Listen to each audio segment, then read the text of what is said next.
Welcome to my final presentation for LSC 502, Lead, Manage, and Connect. As Evans and Greenwell say in their first chapter, there are hundreds of ways to define management, but all contain two essential elements, people and activities. You can also use this acronym method, which they argue cover all management behaviors in one form or another. When it comes to defining those skills in a library setting, it's not as easy. A 2015 study by Jordan Wilkins found that it was difficult to find the skills that directors and non-directors agreed as the most important, though there were some commonalities and overlap. Additionally, because the job is so technical, it's important for managers to be expert in those technical skills. I believe that managers in libraries need the most diverse skill set, and that's why defining the job skills is so hard. The people elements of the job might include working with patrons, people they supervise, donors, their bosses, government officials, community partners, and more. And when communicating with all those people, there are different goals, levels of formality, and more to take into consideration. And on the activity side, you have making schedules, maintaining partnerships, advocating for your budget, supporting staff, and more. And while it's not possible for every person to be an expert in every skill needed for management, it is possible to evaluate your own skill set and the areas you could improve. When considering the skills I have now, I believe that I have good interpersonal communication, the drive to want to learn new skills, and I'm a good organizer and planner. I'm continuing to understand the growing complexities of budgeting in libraries, understanding how to develop and maintain community partnerships, and staying current on where and what innovations are happening, especially when it comes to technology. In large part, I want to focus on these skills because I think they'll be playing a larger and larger part in libraries and management going forward. How I act as a manager is highly influenced by my personal philosophy of management.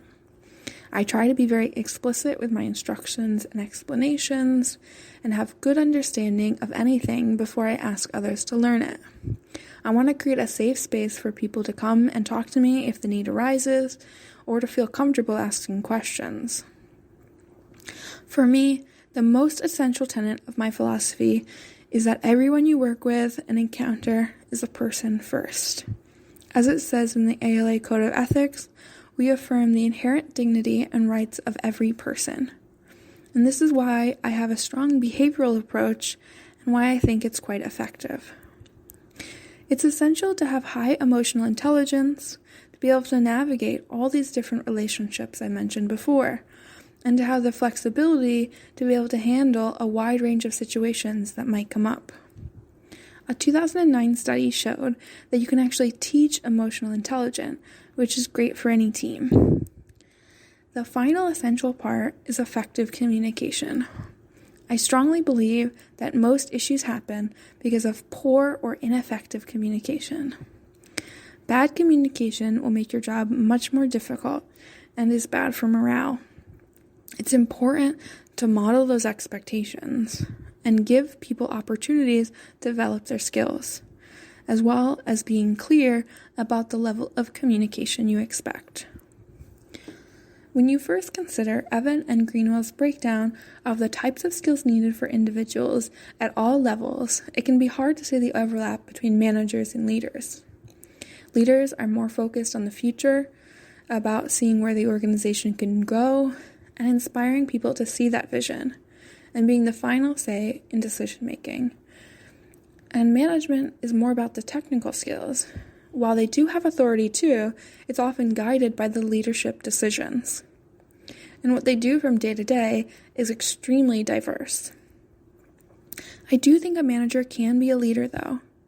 Both need very strong interpersonal skills, and you can help lead your department forward in an innovative way.